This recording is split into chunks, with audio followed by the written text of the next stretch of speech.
Welcome back to Eswari Karthik channel.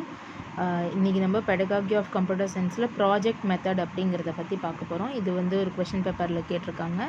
So இப்போ project method அப்படின்னு என்னென்னா, project is the powerful is a purposeful activity related to life and it should be carried out in a natural environment in the school or outside the school. Project அப்படிங்கிற பேர் நம்ம நார்மலாக ப்ராஜெக்ட்னாலே ஒரு activity தான் அது. So அது வந்து life ரிலேட்டடாக இருக்கும். அது வந்து எப்படி கேரி அவுட் பண்ணுறாங்கன்னா, ஒன்று ஸ்கூல் உள்ளாரையே பண்ணுற மாதிரி இருக்கும் ப்ராஜெக்ட், இல்லை அவுட் சைட் ஸ்கூலை விட்டு வெளியில் வந்து பண்ணுற மாதிரி இருக்கும். ஸோ இப்போ இந்த ப்ராஜெக்ட் மெத்தட் வந்து ஆக்சுவலாக எப்படின்னா, இது வந்து ஒரு அமெரிக்கன் ஆரிஜின். இது நம்மள்ட்ட இருந்து இது வந்ததில்லை. இந்த ப்ராஜெக்ட்டுங்கிறது இது வந்து அமெரிக்கன் ஆரிஜின். பட் ஆனால் இது வந்து டிவைஸ் ஃபிலாசபியோட அவுட்கம். அந்த ஃபிலாசபியோட அவுட்கம் தான் வந்து இந்த ப்ராஜெக்ட் மெத்தட். இப்போ ப்ராஜெக்ட்டுங்கிறது ஒன்று இண்டிவிஜுவலாக இருக்கலாம், அல்லது குரூப்பாக இருக்கலாம், அல்லது எல்லா ஸ்டூடெண்ட்ஸும் சேர்ந்து பண்ணுற மாதிரி இருக்கலாம். ஸோ இதுதான் வந்து ப்ராஜெக்ட் மெத்தடுங்கிறதுக்கு டெஃபினேஷன். நான் இம்பார்ட்டன்ட் நோட்ஸ் தான் எழுதியிருக்கேன். இதுவே உங்களுக்கு வந்து போதும். ஸோ நான் எது டீட்டெயிலாக எக்ஸ்பிளைன் பண்ணுங்கிறத நான் அப்படி டீச் பண்ணுறப்பே சொல்கிறேன். Next one is basic principle of project method. இப்போ ப்ராஜெக்ட் மெத்தடோட பிரின்சிபிள்ஸ் என்னென்னா 6 பிரின்சிபிள்ஸ் இருக்குது. The first one is learn by doing. என்ன பண்ணுறோங்கிறத வந்து லேர்ன் பண்ணிக்கணும். அப்புறம் வந்து லேர்ன் பை லிவிங், வந்து லைஃப் ரிலேட்டடாக இருக்கும். ஸோ அதை வந்து learn by living. The next one is learn through association, cooperation and activity. இப்போ குரூப்பாக பண்ணுறப்ப கண்டிப்பாக ஒரு ப்ராஜெக்டில் கோஆப்ரேஷன் இருக்கணும், அந்த ஆக்டிவிட்டியை பற்றி அசோசியேட் பண்ணி இருக்கணும். ஸோ இதுதான் வந்து learning through association, cooperation and activity. Next one is learning by experience. நம்ம எக்ஸ்பீரியன்ஸை வச்சு லேர்ன் பண்ணுறோம். The next one is learning by social ability. So இதெல்லாம் தான் வந்து பிரின்சிபல் ஆஃப் ப்ராஜெக்ட் மெத்தட்னா இந்த 6 பாயிண்ட்ஸ் இருக்கணும். What is the next one பார்த்தோன்னா, next one is steps in the project. இப்போ ப்ராஜெக்டில் வந்து என்னென்ன ஸ்டெப்ஸ் இருக்குது, இந்த ஒரு ப்ராஜெக்ட் பண்ணுறோம் அப்படின்னா அதில் என்னென்ன ஸ்டெப்ஸ்னால், first one is providing a situation.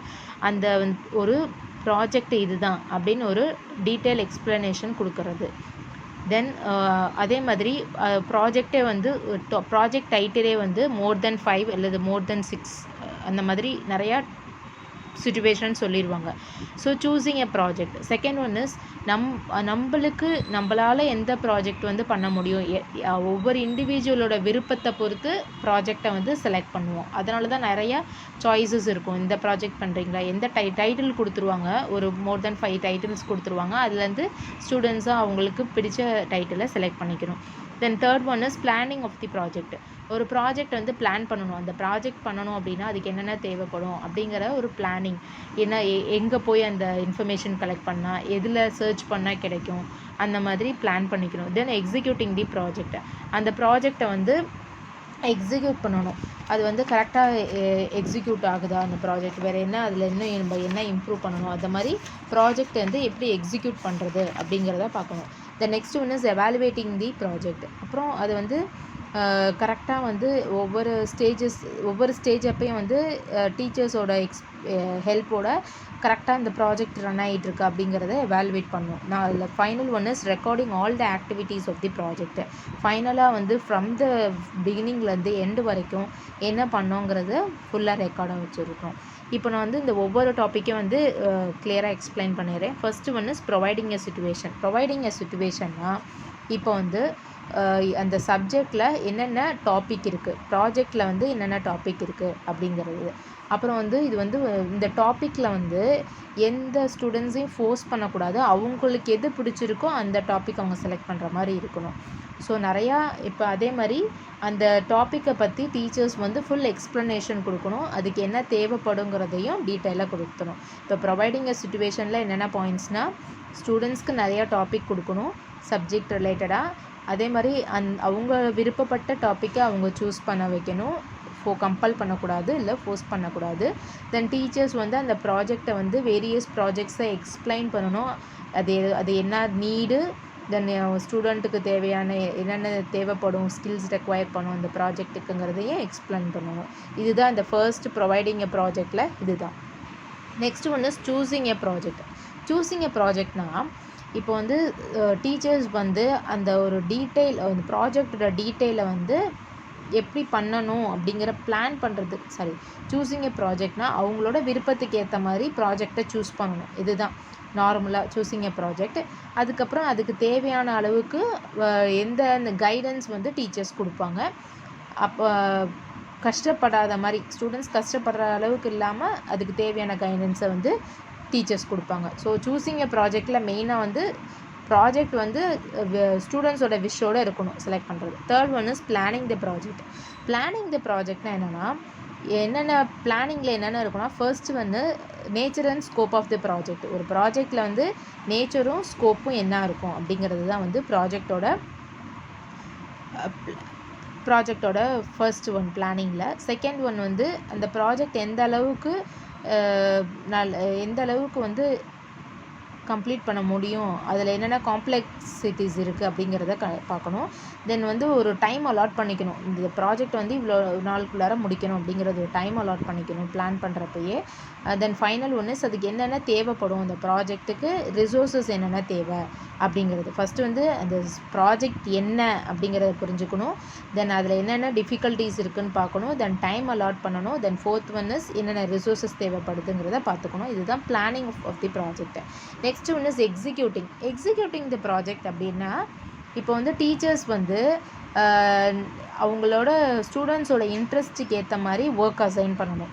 இப்போ இது ஒரு குரூப் ப்ராஜெக்ட் அப்படிங்கிறப்ப ஸ்டூடெண்ட்ஸை பற்றி டீச்சர்ஸ்க்கு நல்லாவே தெரியும். ஸோ இப்போ ஒரு 5 ஸ்டூடெண்ட்ஸ் வந்து ஒரு குரூப் ப்ராஜெக்டில் இருக்காங்கன்னா அதில் எந்த ஸ்டூடெண்ட்ஸ்க்கு எந்த மாதிரி ஒர்க் அலாட் பண்ணால் அவங்க அதை முடிப்பாங்க, அவங்க எந்த ஸ்டூடெண்ட்டோட இன்ட்ரெஸ்ட்டை பொறுத்து டீச்சர்ஸ் வந்து அந்த ப்ராஜெக்டோட ஒர்க்கை வந்து டிவைட் பண்ணணும். ஸோ அப்படி இருக்கிறப்ப அந்த ப்ராஜெக்ட் நல்லபடியாக எக்ஸிக்யூட் ஆகும். அதே மாதிரி ஒவ்வொரு ப்ராஜெக்டோட ஒவ்வொரு ஸ்டேஜஸ்லேயும் வந்து டீச்சர்ஸ் வந்து ஸ்டூடெண்ட்ஸை கைட் பண்ணிக்கிட்டே இருக்கணும். இதுதான் வந்து executing the project. Next one is evaluating the project. எவாலுவேட்டிங்னா என்னென்னா, டீச்சரோட ஸ்டூடெண்ட்ஸும் சேர்ந்து அந்த ப்ராஜெக்டை வந்து ஒரு குறிப்பிட்ட இன்டர்வலில் வந்து அதோட ப்ராக்ரஸ் எப்படி இருக்குது, ப்ராஜெக்டோட ப்ராக்ரஸ் எப்படி இருக்குன்னு எவாலுவேட் பண்ணணும். அதில் உள்ள டிஃபிகல்ட்டிஸை வந்து அப்போ தான் அந்த ஸ்டூடெண்ட்ஸோட டைரெக்டாக அதை வந்து அவங்க ஃபேஸ் பண்ண முடியும். ஸோ அதில் வந்து ஃபெயில்ஸோ இல்லை வேறு ஏதாச்சும் இன்னும் தேவைப்படுது அப்படிங்கிறத வந்து ஸ்டூடெண்ட்ஸாக வந்து அப்போ தான் அதை ரியலைஸ் பண்ணுவாங்க. ஸோ எவாலுவேட் பண்ணும் போது தான் இப்போ சப்போஸ் ஒரு குறிப்பிட்ட ஸ்டேஜ் அப்போ சரியாக இல்லை அப்படின்னா இன்னும் அதுக்கு என்ன தேவைப்படுது அப்படிங்கிறத பார்ப்பாங்க. இல்லை சுத்தமாகவே அந்த ப்ராஜெக்ட் இல்லைன்னா இந்த மாதிரி தப்பாக ஆனதுக்கு என்ன நம்ம ரெமெடி பண்ணணுங்கிறதையும் எவாலுவேட் பண்ணுறப்ப தான் ஸ்டூடெண்ட்ஸ் தெரிஞ்சுப்பாங்க. இந்த ஃபைனல் ஒன் இஸ் ரெக்கார்டிங்னா கம்ப்ளீட்டாக அந்த ப்ராஜெக்டை வந்து ரெக்கார்ட் பண்ணுறது. அதாவது ஃபஸ்ட்டுலேருந்து லாஸ்ட் வரைக்கும் என்னென்ன பிளான் பண்ணோம், இந்த ஒரு ஸ்டூடெண்ட்ஸில் இப்போ 5 ஸ்டூடெண்ட்ஸ் இருந்தாங்கன்னா எந்தெந்த ஸ்டூடெண்ட்ஸ் என்னென்ன அந்த ப்ராஜெக்டில் அவங்க என்ன இன்வால்வ்மெண்ட் பண்ணாங்க, எங்கே வெளியில் போய் எந்தெந்த பிளேசஸ் போனாங்க, தென் யாரோட கைடன்ஸ், எந்த புக்கு ரெஃபர் பண்ணாங்க, இந்த மாதிரி எல்லா ரெக்கார்டையும் ரெக்கார்ட் பண்ணி வச்சுக்கணும். The next one is merits of project method. Project மெத்தடோட மெரிட்ஸ் என்ன அப்படின்னா, இது வந்து ஒரு சைக்காலஜிக்கல் மெத்தட், அப்புறம் லேர்னர்ஸ் மெத்தட். லேர்னர்ஸ் மெத்தடுன்னு சைக்காலஜிக்கல் லேர்னர்ஸ் மெத்தட்னா அதில் டைரெக்டாக ஸ்டூடெண்ட்ஸே இன்வால்வ் ஆகுறதுனால அவங்களுக்கு எந்த ஒரு நாலேஜ் அதில் கிடைச்சாலும் அது அவங்களுக்கு ரொம்ப யூஸ்ஃபுல்லாக இருக்கும், ரியாலிட்டியாக இருக்கிறதுனால. Then second one is introduces democracy in education. So ஃப்ரீடமாக அவங்களோட எஜுகேஷனை வந்து லேர்ன் பண்ண முடியுது. Next one is promote social interaction, inculcate spirit of operation and exchanges of experiences among the students. ஒரு சோஷியல் இன்டராக்ஷன் கிடைக்கிது, வெளியில் போய் நிறையா சர்ச் பண்ணுறாங்க. ஒரு ப்ராஜெக்ட்டுங்கிறப்ப கண்டிப்பாக வந்து ஒரு நாலஞ்சு பர்சன்ஸோட இன்டராக்ஷன் கண்டிப்பாக இருக்கும்.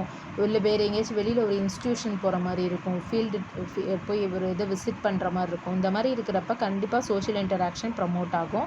அப்புறம் கோஆப்ரேஷன் இருக்கும். தென் எக்ஸ்பீரியன்ஸ் நிறைய கிடைக்கும் ஸ்டூடெண்ட்ஸுக்கு ப்ராஜெக்டில் பண்ணுறதுனால. Then next one is fourth point is it develop self confidence and self discipline. நம்மளுக்கே ஒரு கான்ஃபிடென்ஸ் கிடைக்கும், அதே மாதிரி டிசிப்ளினும் நிறைய லேர்ன் பண்ணுவோம். ஒரு குரூப்பாக இருக்கிறப்ப இல்லை வெளியில் போய் ஒரு ப்ராஜெக்ட் பண்ணுறப்ப நம்மளுக்கு நிறையா அந்த செல்ஃப் கான்ஃபிடென்ஸும் டிசிப்ளினும் கிடைக்கும். Next one is makes learning more interesting because the learning is related to reality. Learning ரொம்ப இன்ட்ரெஸ்ட்டாக இருக்கும். நம்ம கிளாஸ்குள்ளாரே இருந்து ஒரே கிளாஸ் ரூம்லையே பார்த்து அப்படியே இருக்கிறவங்களுக்கு ஒரு ரியாலிட்டியாக வெளியில் போய் அவங்களே அவங்க சப்ஜெக்ட் ரிலேட்டடாக பண்ணுறப்ப ரொம்ப அது இன்ட்ரெஸ்டிங்காக இருக்கும். தென் டிமெரிட்ஸ் ஆஃப் ப்ராஜெக்ட் லேர்னிங்கில் என்ன டிமெரிட்ஸ் இருக்குது அப்படின்னா, இப்போ ஒரு ப்ராஜெக்ட்டுக்காக நம்ம வெளியில் போகிறோம் அப்படிங்கிறப்ப கண்டிப்பாக அது எக்ஸ்பென்சிவாக இருக்கும். தென் டைம் கன்சியூமிங், இது ரொம்ப நேரம் டைம் கன்சியூமிங் இருக்கும். த next one is does not provide mathematical thinking and reasoning. இது வந்து ரொம்ப மேத்தமெட்டிக்கல் திங்கிங் கண்டிப்பாக இருக்காது, ரீசனிங்கும் இருக்காது இதில். Then systematic and continuous teaching is not possible. இது வந்து கண்டினியூஸ் ப்ராசஸே இருக்காது. ஒரு நாள் ஒரு ப்ராஜெக்டில் பாதி பண்ணுவோம், அடுத்தது இன்னொரு நாள் பண்ணுவோம். ஸோ இது வந்து ப்ராஜெக்ட்டுங்கிறது லாங் டேர்மாக இருக்கும், கண்டினியூஸாக இருக்காது. Knowledge obtained is also not continuous. Then all students not getting same type of learning. எல்லா ஸ்டூடெண்ட்ஸ்க்கும் வந்து இப்போ ஒரு கிளாஸ் ரூம்னால் ஜென்ரலாக டீச்சர்ஸ் டீச் பண்ணுவாங்க, அது எல்லா ஸ்டூடெண்ட்ஸ்க்கும் அது லேர்ன் பண்ணுவாங்க. இப்போ ப்ராஜெக்ட்டுங்கிறப்ப ஒவ்வொருத்தருக்கும் ஒவ்வொரு மாதிரி, இப்போ ஒரு ப்ராஜெக்டோட ஒரு பார்ட் வந்து ஒரு ஸ்டூடெண்ட் பண்ணுற மாதிரி இருக்கும், இன்னொரு பார்ட் இன்னொரு ஸ்டூடெண்ட் பண்ணுற மாதிரி இருக்கும். ஸோ அந்த ஃபுல் ப்ராஜெக்டோட டீட்டெயில் வந்து எல்லா ஸ்டூடெண்ட்டுக்கும் கிடைக்கிறதுங்கிறது கஷ்டம். ஸோ அதுதான் வந்து எல்லா ஸ்டூடெண்ட்ஸ்க்கும் வந்து சேம் டைப் ஆஃப் லேர்னிங் கிடைக்காது. ஸோ இதுதான் வந்து ப்ராஜெக்ட் மெத்தடோட நோட்ஸ். இது இவ்வளோ எழுதினாலே இதுவே வந்து அது கரெக்டாக இருக்கும். ஸோ இது வரைக்கும் சப்ஸ்கிரைப் பண்ணாதவங்க சப்ஸ்கிரைப் பண்ணுங்கள். தேங்க்யூ ஃபார் வாட்சிங்.